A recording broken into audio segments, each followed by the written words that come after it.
Hello and welcome to That Thing I Did for a Year, a podcast where we interview University of Toronto fourth years on interesting experiences they had in a year away from school. My name is Ilya. I'm a fourth year industrial engineering student here at U of T, and I'll be conducting the interview. Behind production is Arkady Arhangorodsky, a fourth year engineering science student and the mastermind behind the operation.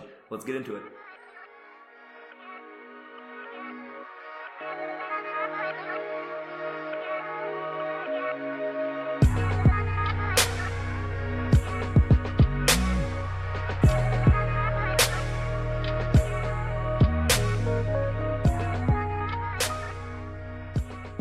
I'm here with Anna. Anna, why don't you introduce yourself? My name is Anna. I'm a rising fourth year engineering science student, majoring in math, statistics, and finance option. And I did my PUI at RBC, and then I spent my last 4 months of my PUI at Apple. Sweet. So let's start with that first term. So you spent 12 months at RBC. Yes. How did that end up happening? And what were you doing at RBC?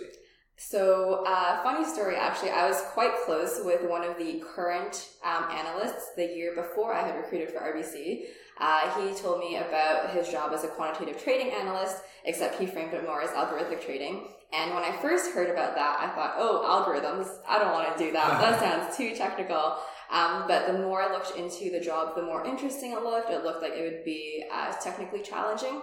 And it looked like it would be in finance, which is something I had been very interested in. So I applied through the PUI portal. I also had kind of reached out to the current analyst, and because a lot of the incoming analysts are vetted by the outgoing people, it's good to do that for anyone listening, to make friends with people at PUI places that you want to work at. And so because we had the personal connection, he knew that I was someone who had a strong work ethic, and that helped me get an interview. And then in the interview, I guess I performed well, so that's how I got the job. Awesome. So what did you do as an analyst at RBC? So I had a variety of different projects. I started out by looking at different client trade data to look at how they can improve their trading strategies. I also looked at their index research portfolio, looking at how do you automate the predictions for what stocks will get added to or deleted from an index, and then looking at their market microstructure, and finally doing research into alternative assets.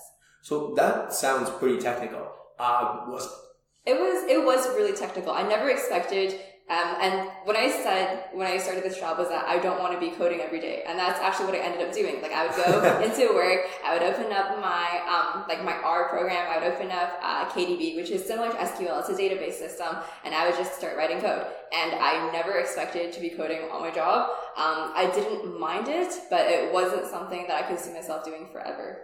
Right. Okay. Was it something that you thought was aligned with your background prior to coming in? I think so. I think that I learned enough programming in school such that I was confident I'd be able to pick it up. There were things that I had to learn on the job, and a lot of times it was just relying on Google, relying on asking for help from my coworkers. But I think that I challenged myself more than I thought I could. It's kind of like you're capable of more than you really think you are. Right. Well, speaking of capable from before, you worked at a couple of places before you started your PY, right? Yeah, my internship prior to this was at Pivotal Software. I was helping people write proposals for software. So it was a non-technical role in a technical company, which was opposite to this job, which was a technical role in a non-technical company. Can you talk about that difference? Because that's a really interesting way you frame that. So I think I actually like being in a technical company. I think I'm fascinated by technology. I like the culture of agile development, of people always wanting to just iterate fast so that when you make a mistake, you can move on really quickly. But I don't like doing the technical work myself. So that's why the non-technical work was a good fit for me, versus when you're in a non-technical environment, things kind of move a lot slower. Our team was lucky. Because we were technical, we were able to push projects out quite fast. But in general, there's a lot more checks in place, especially when you're working at a startup versus a larger company. There's just a lot more procedures and approvals you have to get. I remember one time I requested access to a piece of software, and I had 30 individual approvers say yes before I got access to that software. Wow. Yeah. Yeah. So that definitely slowed me down. Did you feel like an expert at RBC? I'm trying to think about, I wouldn't say an expert, but at some point in the process, I felt like I hit my stride maybe 6 to 8 months in. At that point, I felt that anyone could come to me with an analytical request, and I could just push out whatever they needed. I could do like the database query. I could process the information into a graph that I knew that they could use. But that kind of learning curve and comfort level didn't come until about halfway through. Okay, gotcha. Was that like a very noticeable inflection point? I don't think it was very noticeable at the time. I don't know if it was noticeable to other people. I just suddenly became a lot more confident. Whenever someone came to me with something, I wouldn't be like dreading like, oh my god, I know that I won't know how to do this. It was like, hey, whatever they ask me, I know I'll figure out. I don't think it was a super noticeable difference. Maybe it was in hindsight, I'm a lot more comfortable now than I was when I started. Right. So like looking back, you see that that's when you really like got into it. Yeah. I think about halfway through. Okay, gotcha.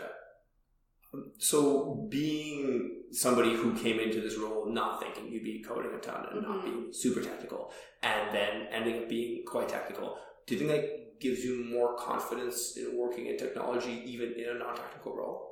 That's a good question. Yeah, I think so. I think that the reason I really liked this role, even though the industry might not have been a great fit for me, was that it showed me that I'm capable of more than I think. I can work harder than I think I can. I can also just do more technical problems and solve more complex problems than I previously thought I could. Okay, gotcha. So on that front, you continued working in technology this summer afterwards. Can you talk a little bit about that? Yeah, so this summer I worked as a Siri EPM intern at Apple, EPM standing for Engineering Project Management. So this was really going back to the non-technical role at a technical company. As an EPM, my job was to make my engineers' lives easier, help them do their work better.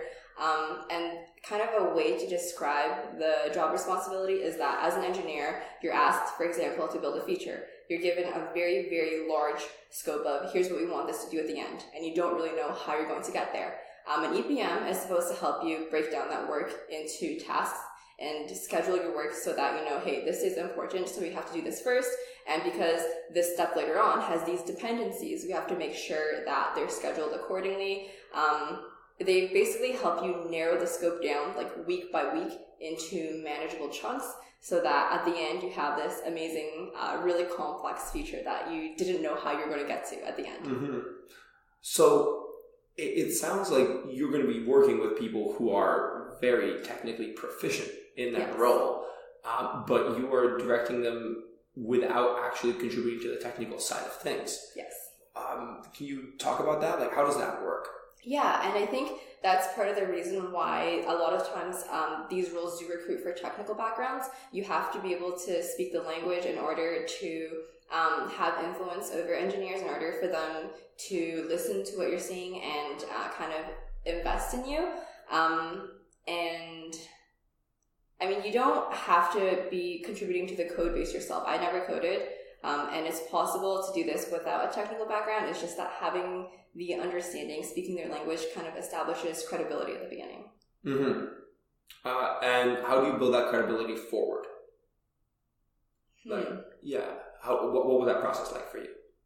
I guess for me, when I first came in, I had no credibility to start with. So my manager was working with me to introduce me to people. I was kind of depending on his credibility. And then as I met other people through those interactions, through building relationships with them, through doing work for them wherever I could, I kind of deposited like chips, favors that I knew I could count on when I needed their help with something. Right. So it's, a lot of people say that Apple is built on relationships. I think that's true of any company is built on relationships, especially when you're a non-technical person or you don't like to be technical. It means that you kind of have to just rely on other skills that you might have in order to get work done. Right. So speaking of, you mentioned you didn't have clout when you first entered the company. Mm-hmm. How did this role come about? How did you end up in that position? Oh, that's actually an interesting story. So I ended up at Grace Hopper in Orlando last year. What is Grace Hopper? Just in case people don't know. Yeah, Grace Hopper is a conference for women in computer science. It's not only women who are allowed to participate, but it's really to encourage diversity initiatives with a lot of different tech companies.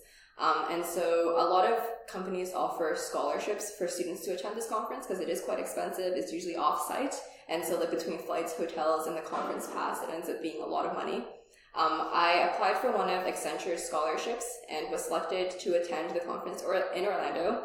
I did not go with the intention of recruiting. I didn't bring my computer to Grace Hopper. So I got there. All I really wanted to do was talk to companies, get really cool swag. I was not thinking of looking for jobs. I never thought I'd work in computer science. And I got there and I see Apple's booth. And I'm remembering my friend saying, oh, 1 year Apple gave out free headphones. And I'm like, oh, let's go check them out. Let's see what cool swag Apple has. I go there, I see a role that says project management, and I'm thinking, that sounds really non-technical. Let me just talk to the person and see what it's about. And I talked to someone who ended up being from Waterloo, which was immensely helpful because she recognized what U of T was. And through that, she was talking about these are the different capabilities we look for in a project manager. You have to be able to influence people with that authority, which you can do if you've ever been involved in a club or any position of leadership at school. You have to be able to actually execute on things, and then you have to turn a vision into like a deliverable. And I thought, hey, that seems like that fits with my skill set. Let me see how I can kind of fit myself into this role. So I talked to her. I asked her, hey, I'm interested in interviewing on site. And she said, oh, we don't usually interview on site, but if you keep coming back and being persistent, then we'll see if we have a spot open. And so I showed up like every day at the conference just to talk to her because I recognized her. On the last day, they gave me an interview. And then from there, I had more phone interviews. And then eventually got the offer. That's awesome. It's a really cool story. Thank you. Yeah. So building from there, did you keep contact with that person, or did you know anybody else at Apple when you got there? I didn't know anyone else. The person who I met at the conference actually ended up leaving the company before I got there. So that was super unfortunate. But the person who had interviewed me on site was also on the Siri team, and I found him maybe like 2 months in and was like, oh, you probably don't remember me because he recruits a lot, but like I'm like one of the people you interviewed at Grace Hopper, and I'm here because of you. So thank you. So you mentioned you were working on the Siri team. Yes. How was that? It was very, very cool.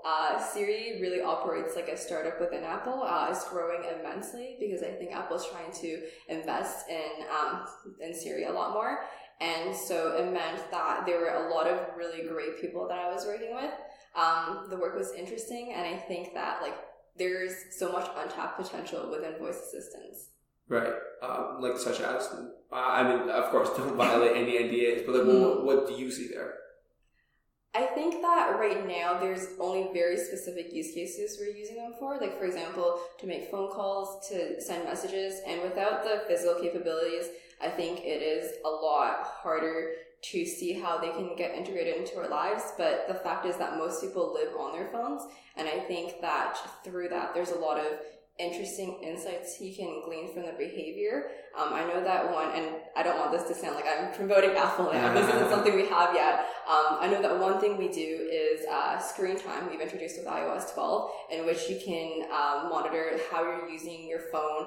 For example, which apps you're spending a lot of time on. And I know for a fact that I spend way too much time on social media sites. And so you can set your own like budgeting constraints, and you can maybe assign like 1 hour to Instagram, 1 hour to Facebook. So you're not wasting a lot of time on the phone. But I think what's interesting is if your phone is able to do that proactively for you.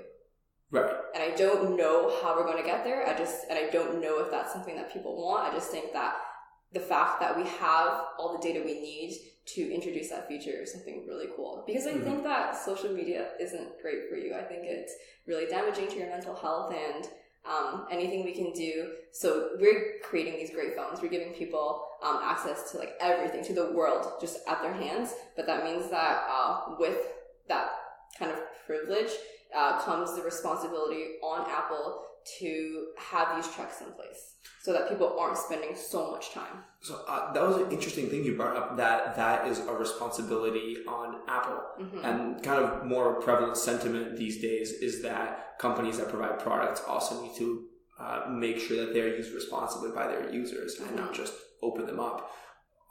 Do you think that Apple in general is responsible for how their users use their products? I don't want to say that as a blanket statement that they're entirely responsible. I think that they should have steps in place such that people who are maybe more liable to getting tempted to use your products in improper ways can prevent themselves from doing so. But I think at the end of the day, they create this product and it's up to the user to use it how they will, but it shouldn't be hard to use it in a good way, if that makes sense. That makes a lot of sense. That's a really good way to put it. With respect to working on the product, did you like the culture within that product team at Apple? I did. Yeah. So I was supporting the Siri sports and media domains, and it's hard not to just fall in love with the passion that is sports. So I've never watched a football game. I'm not a huge sports fan, but listening to a lot of the people on the sports team just talk about and banter back and forth with these players, these teams, I thought that was super interesting. And I know that a lot of other people are really passionate about sports, and it's something that connects people. It's something that I think is quite accessible for a lot of people. So I think that providing services to get people talking about sports is something really valuable. Right. So this is the sports and this is these are two separate domains. Sorry, there's a sports domain and there's a media domain that I supported. I did more work with the sports domain, but the media domain is movies and TV. Right. So these are domains that are within the Siri team itself. Yes. Okay. So does that operate as its own product, or is it all feel like it's part of one contiguous startup within Apple? I do feel like a lot of the work we do is quite collaborative. So for example, the two domains didn't interface very much. There's not a lot of collaboration between Siri Sports and Siri Media, but there's a lot of collaboration between a bunch of other functions within Siri that you need to make something happen. And then from Siri to, for example, the marketing within Apple and everything else that you need, and all the operations to actually ship something out. Okay, gotcha. So going back to something you said, where you said that Siri is like a startup within Apple. Did it actually have a small company feel, given that Apple is, I think, the most valuable company in the world right now? It's kind of really big. Yeah. So did they succeed in having a small company feel? Yeah, I think it did. And I think that's why it was important. I think for me, when I work someplace, I want to be able to have a lot of familiar faces. I don't just want to feel like I'm a part of a machine, as cliche as that sounds. And within Siri, because we were all seated really closely together, because we had to interface with a lot of other Siri teams, and even within Siri interns, there were a group of us who got quite close, and then you get to meet other Siri people through the Siri people that you already know. That's how they were able to make it feel like a startup, even though we were obviously within a big company. How meeting people work, especially because you mentioned you didn't know anybody when you showed up. Was there a process for that? What are some stories on that front? So I will be upfront and say that Apple doesn't do the best job of providing opportunities for their interns. I think that a lot of the onus is on the interns to go out and seek each other. They do have some events for interns, but these events are quite spaced out. And so I guess you meet people at orientation. You meet people really through the people you meet at orientation. Sometimes it's just, so they also send out intro emails, and then with the interns, they'll write that they're interns, and so it's just on you to be brave and go up to the person and say, hi, I saw your introduction email. And then when that happens, for me, this happened with, I was saying hi to someone else who was another Siri EPM intern. And then she asked me, hey, we are having a movie night tonight. Do you want to come? And through that, I met a lot of other people who were part of her orientation. And through those people, if you make plans with them and then you show up to those plans, you get to meet other people. So I think that's the biggest thing. And I guess that applies when you're a full-timer and your priority isn't just like meeting friends and meeting new people. It's like your work as well. If you want to meet people, I think that you have to take initiative. Like you have to go seek out people. You have to make plans. You have to bully people into showing up for plans. But you make some really great friends out of that. Did you feel a similar onus to do that at Apple as you did at RBC? Because those are both large companies. Yeah. That's an interesting point. I didn't feel the onus at all at RBC. I think part of the reason was that I was living in Toronto, and so I already had all my friends from school, and so there was kind of no push to go out and meet new people because I already had enough friends here that I wanted to see and didn't always get to see. And I think that's part of why my Apple experience was so valuable to me, was because I was by myself. There were a few people I knew in California, but they were all far away. And so it was, if I want to meet new people, then I have to go out and actually do that and be socially active. Mm-hmm. So would you say that being somewhere else made it so that you almost had to make more friends instead of relying on friends you already had? Yeah, I think so. And I think at Apple, especially because they recruit from all around, there's a lot of people from around US, but also people from around the world. A lot of people aren't from the area, so it's kind of like everyone is looking to make friends. Versus, I guess RBC, in Toronto, a lot of people are from the area. That might not have been so with the intern class, but I also wasn't as active within the intern class just because I already had a social network in Toronto. Mm-hmm. So I think when everyone is in that stage of, I don't really know anyone here, I'm looking to make friends, it's very easy to make friends that way. It's kind of like Frosh Week, with right. School, how a lot of people come here, they don't know anyone, everyone's looking to make friends. Right. Is that the experience that you would seek again? I think so. I'm about to be I'm recruiting for full-time right now, so it will be very different, I think, from an internship, because an internship, it's a very decided amount of time. You're going to be there for 3 or 4 months. You'll make these friends for 3 or 4 months, and then you hope you'll see them again, but you don't really know. Full-time, you're committed. You're there for hopefully a longer stretch of time, and so there is really no end to you meeting new people. Right. I guess to put more context to it, maybe 3 months in, 3 out of 4 months in, I was a lot of my friends have left, but I don't really feel like making new friends because I'll be leaving in a month. So I don't know if that makes sense. Versus 3 months into full time, I'll be I'm going to be here for a long time. I want to keep going out, meeting new people, but I probably won't be as active because I'm imagining I'll have more responsibility at work. So it won't be all fun and games. Right. Did you, after these 2 internships, does the social aspect of work matter more or less to you than it did before? I think it matters more. I think it's important that you have something to look forward to after work. I think it's important that you like the work that you're doing, and that you don't ever dread going to work. I never dreaded a single day with either of these jobs. But I think it's kind of nice to have something to look forward to on weekends. Mm-hmm. And so I think the social aspect is really important. And at any company you work with, a lot of people, when you ask, why did you stay here? They say it's because of the people. And I think that's true. You're working with these people 40 hours a week. That's probably more than you see anyone else. Mm-hmm. And if you're going to be spending more time with your coworkers than anyone else, you better hope that they're people that you like.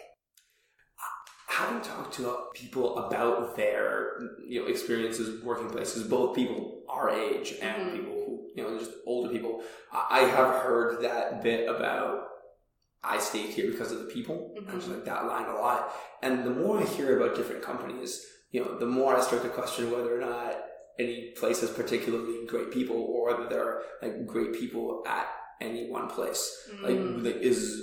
Would the thinking of I like the people at one place, you think, influence where you want to go, say, for full time?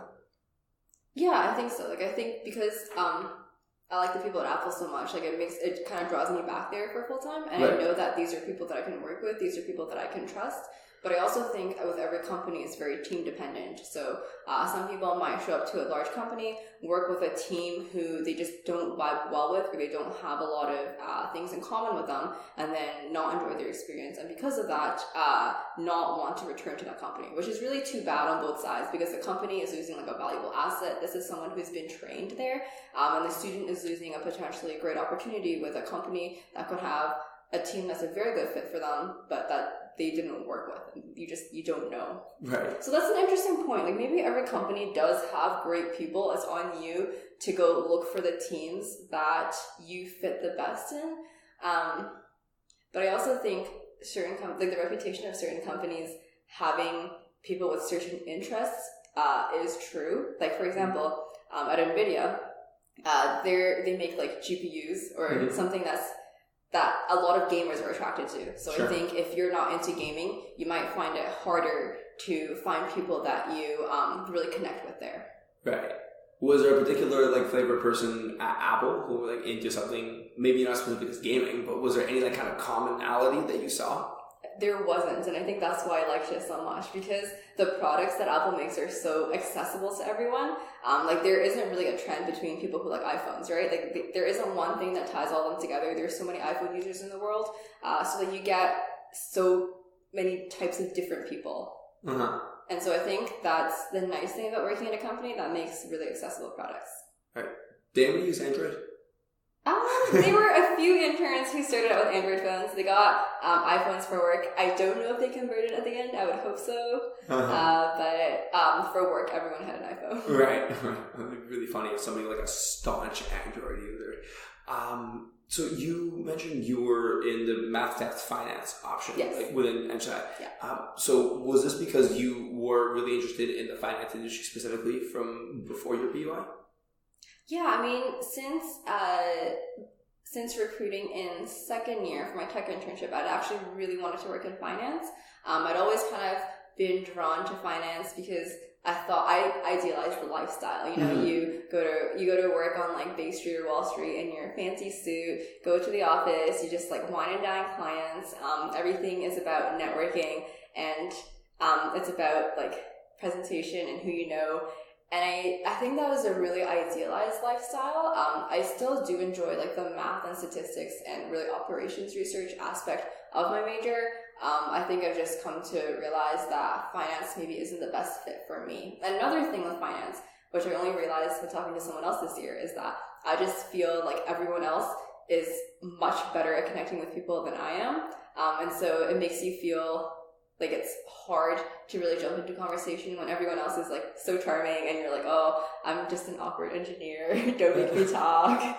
Did you really feel that way like at RBC or just like in the finance world? I felt a little bit like that. Like I felt like I definitely wasn't as I guess socially proficient as a lot of the other, like the traders, for example. Like a lot of their work is built on relationships with clients, and so they're able to connect with people instantly. And I like usually will describe myself as a shy extrovert, which means that I do get my energy from other people, but I'm shy. And so if I am not willing to kind of take that plunge and jump into conversation, I find it harder to then feel engaged throughout the process versus in technology, I feel like people aren't as, I don't want to say they're not as socially proficient. They're maybe not as like socially lubricated. Yeah, I think that's probably a good way to put it. Yeah. And because of that, it means it's easier to initiate conversation. It's almost like it's less overwhelming to talk to them. Right. Would you say like there were just fewer, there was less of a feeling of pre-established rules and standards that you're just like missing all the time? I think so. I think that's a good way to put it. Like I just feel like everyone else just, like they all like knew each other from before, even if they didn't, but they just had, it felt like everyone else had more things in common with each other than I did with them. Right. So you felt like more of an outsider than you did over there. Yeah. I just think that's so interesting because you described your job at Apple as chiefly about influence without authority and about like connecting with people and making them better at their jobs. It seems like such an intrinsically interpersonal job. And you know, like even just like sitting across from you, it's hard to imagine that you'd have a hard time connecting with people, like to be honest. But why do you think that after, you know, like having that experience at RBC, you thought that you'd still want to be working in a job that was chiefly about connecting? That's a really good question. I think You know what I think it is? I think it's that I have no problem connecting with engineers because I think the same way as an engineer. I mean, it's bad that like a lot of my friends are in engineering. In fact, I think most of my friends in engineering are in engineering. And so I'm able to connect with engineers. I'm able to find common ground. And that shouldn't be the case with people from different backgrounds.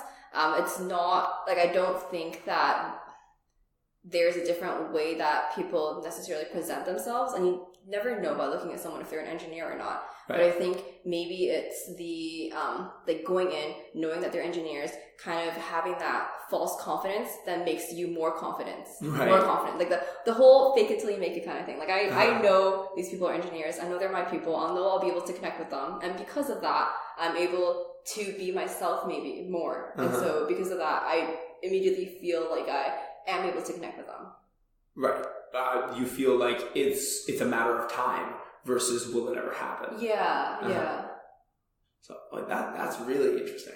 Do you think you'd want to continue working in these like interpersonal roles in tech in the future?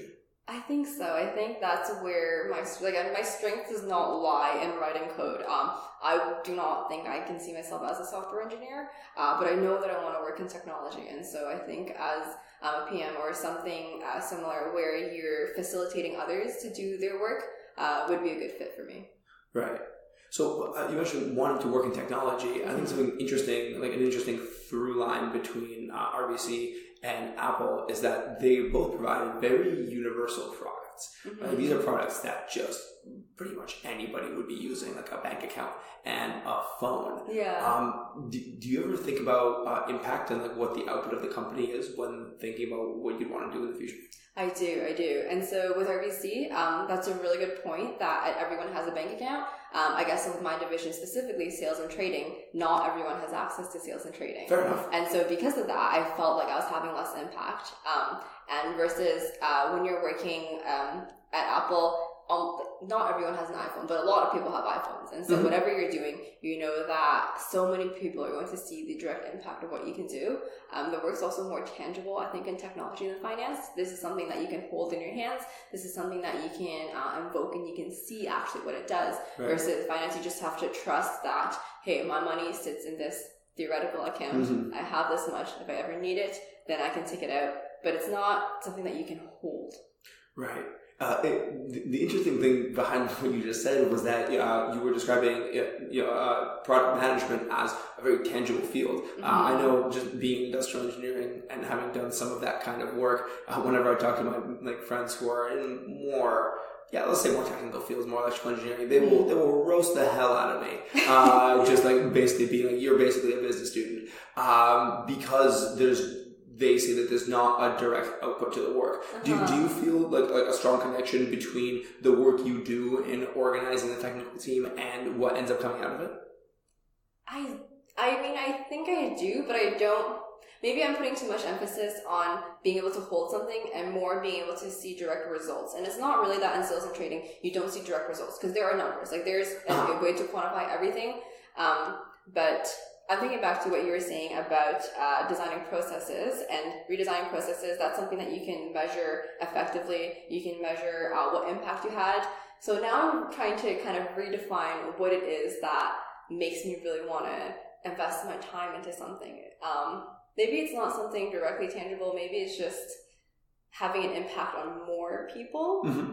I think that might be a better way to put it, because a process affects a lot of different people. Technology affects a lot of different people. Sales and trading in the world of finance really affects the people who are wealthy enough to be in it. Right. Who are wealthy enough to have that thought to care about where do I want to invest my money. Right. And that makes a lot of sense. So looking forward, or really looking to the present now, now that you're a little more confident that you want to be going into technology and those kinds of roles, does that change what you'd want to focus on in your fourth year? It does. So I had previously thought I was going to be taking a lot of finance classes. I've actually switched, and then I thought I'd be taking a lot of computer science classes. So it's kind of been like switching all over the place. I settled on taking a lot of operations research classes actually. I think 3 out of my 4 technical electives are in the MIE department.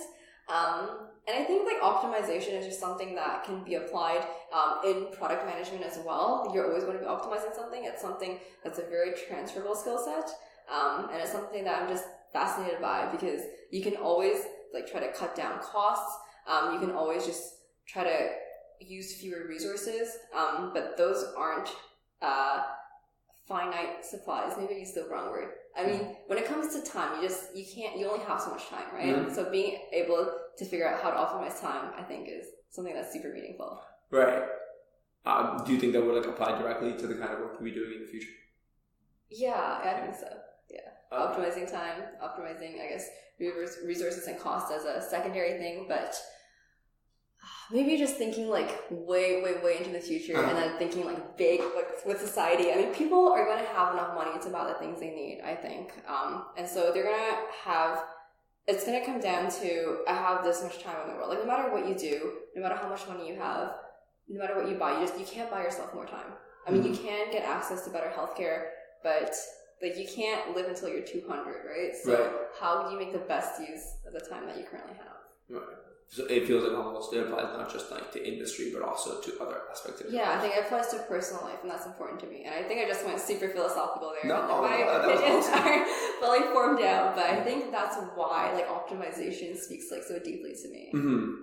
It's just because you only have so much time like on this earth. Right, and how to better use it. Mm-hmm. So speaking of using time better, you were.